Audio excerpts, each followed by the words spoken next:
การที่เฮาได้ยินได้ฟังธรรมได้ยินได้ฟังดูเขาฟังบ่อยๆนั่นแหละ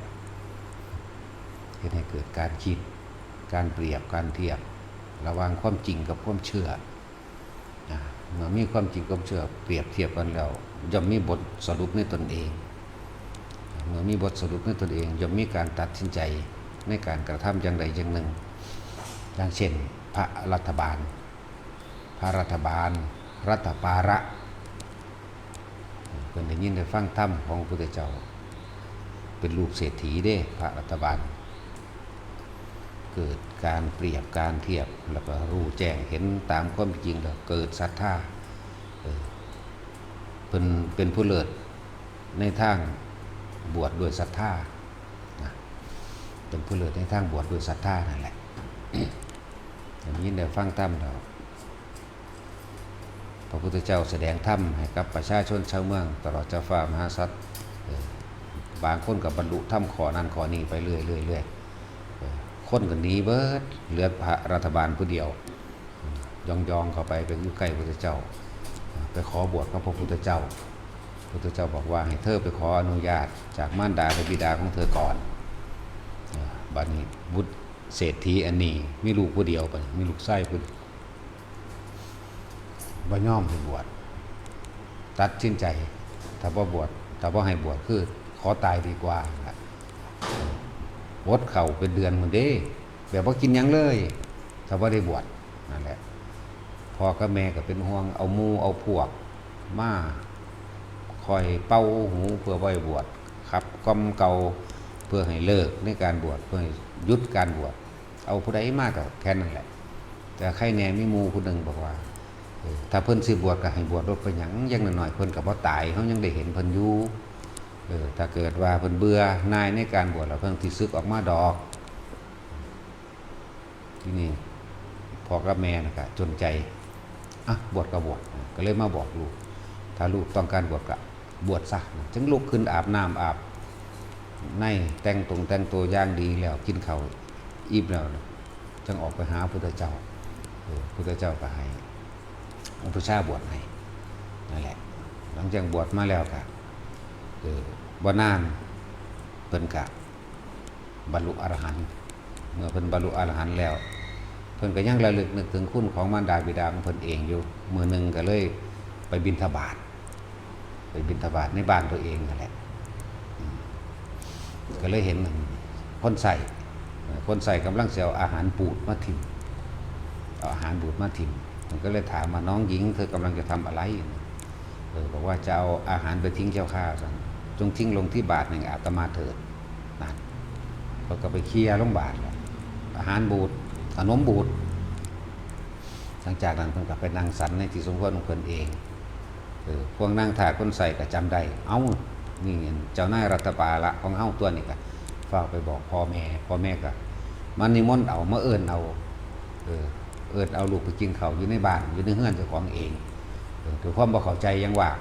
เพิ่นก็บอกว่าฉันแล้วมื้อนี้ฉันแล้วเอาไว้มื้อใหม่นั่นแหละนี่แหละอาหารแห่งอริยะเจ้ากินไปเบิดนั่นแหละหลังจากนั้นมื้อใหม่มาเพิ่นก็เข้าไปรับบาตรในบ้านของเพิ่นเองโดยอาหารที่ปราณีตอันแล้วเพิ่นก็แสดงธรรมด้วยบัดแสดงธรรมไปแสดงธรรมพ่อแม่ก็เลยพ่อยได้รับอานิสงส์คือเข้าใจถึงพระรัตนตรัยบรรลุโสดาบันพร้อมเด้นั่นแหละจังว่าการบวชก็เป็นถ้าเฮาฝึกหัดปฏิบัติตนเองดีแล้วก็อาจสามารถที่เฮ็ดให้มารดาบิดาเนี่ยเข้าสู่พระรัตนตรัยได้อย่างต่ำอย่างสูงก็คือ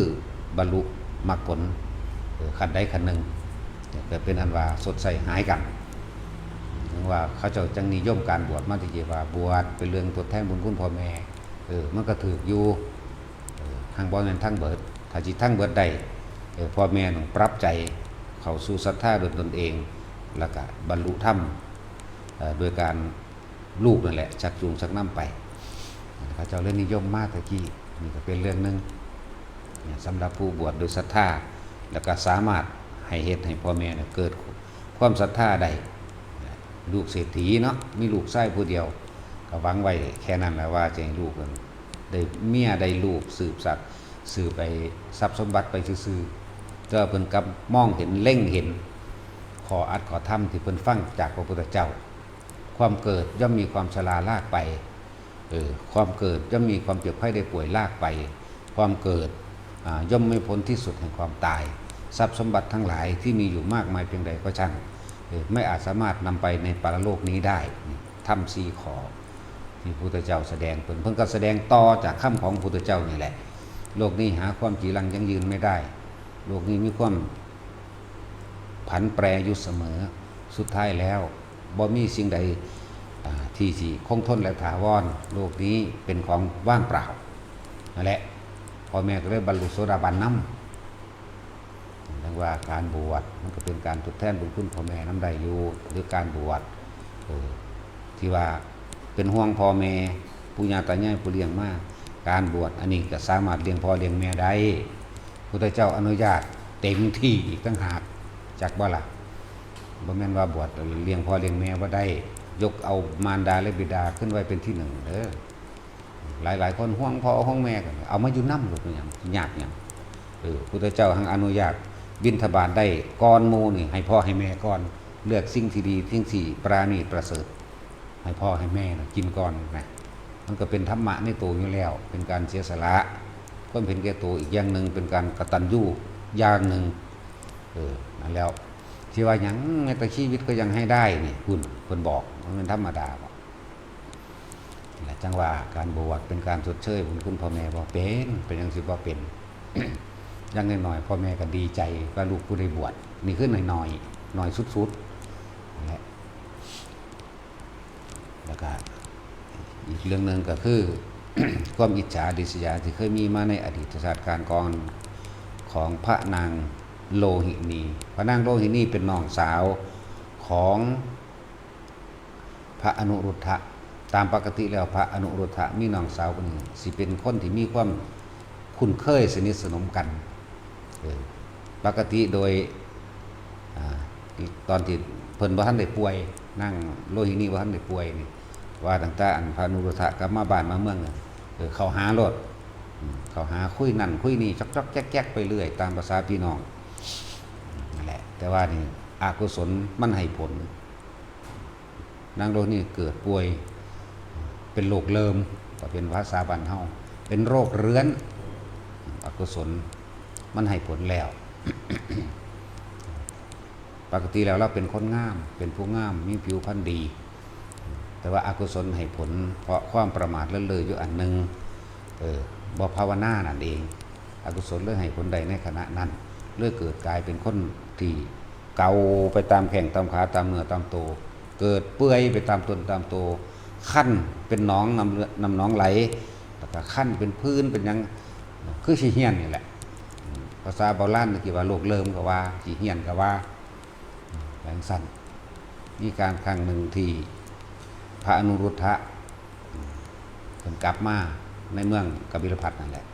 ปกติแล้วคือเห็นน้องสาวสิออกหลับหนาก่อนหมู่แต่ว่ามื้อนั้นบ่เห็นถามอะไรก็ว่านั่งบ่สบายก็เลยให้คนใส่ไปเอิ้นมาแต่ว่าก็บ่ออกมาเพราะว่าอายมีความอายแล้วก็ผู้เป็นพ่อนั่นน่ะก็อธิบายให้ฟังว่าหมอ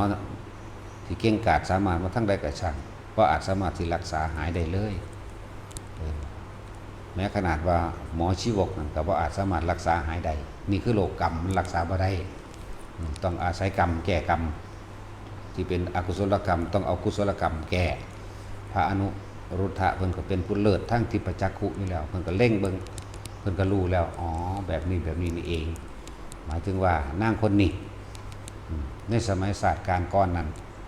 เป็นคนอิจฉาริษยาหญิงนางลำเห็นเขางามเห็นเขาฟ้อนแต่เห็นคนนิยมเขาก็เลยเอาหมากหมามุยตำแง่เอาหมากตำแง่นั่นน่ะให้คนใส่ไปยองใส่ในบอลที่นอนของเขาเอง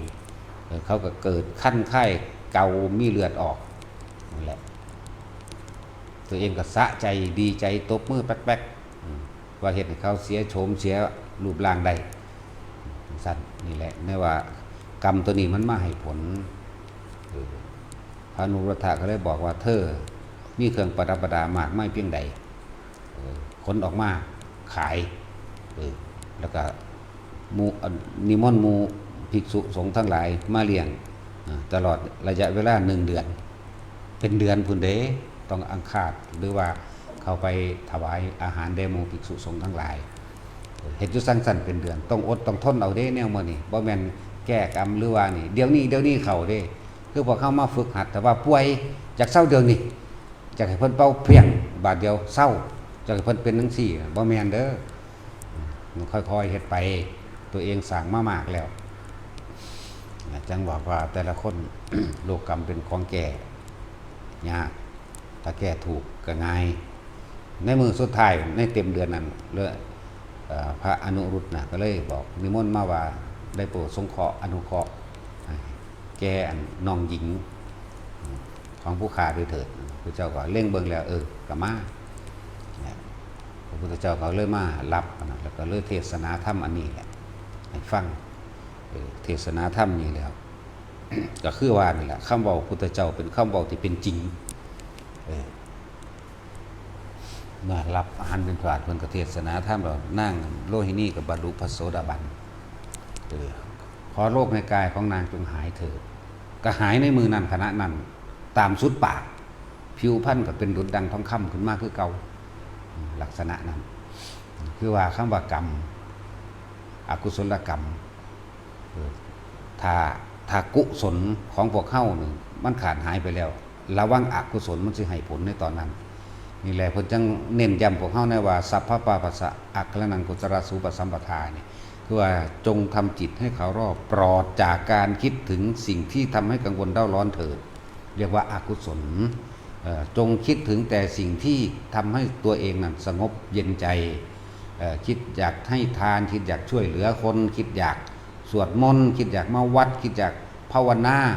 นี่เรียกว่ากุศลเพื่อให้คิดตัวนี้ไว้เรื่อยๆแม้นบุคคลทั้งหลายจะนินทาว่าร้ายเธอเช่นไรจงพยายามหาเครื่องอยู่แห่งใจของพวกเธอทั้งหลายโดยการสมชาติเจริญชาตินี่แหละเรียกแล้วรักษากุศลเอาไว้ให้มันตั้งมั่นบ่ให้บาปกรรมอกุศลมันให้ผลในขณะที่เฮาเผลอ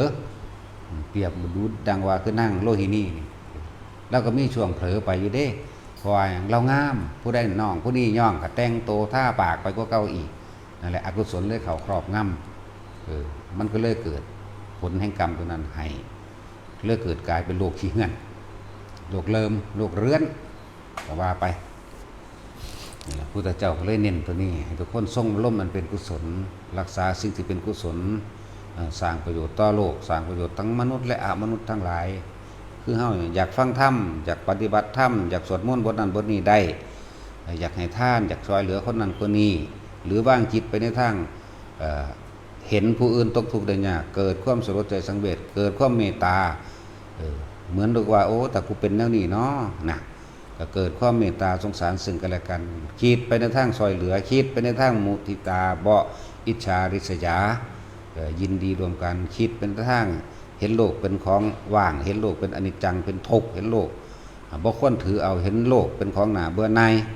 น่าเกลียดชังรังเกียจเห็นตัณหาอุปทานของแต่ของเองนี่แหละที่เที่ยวมาเหตุเกิดกับโลกเพราะว่างคิดเป็นกลางอุเบกขาใด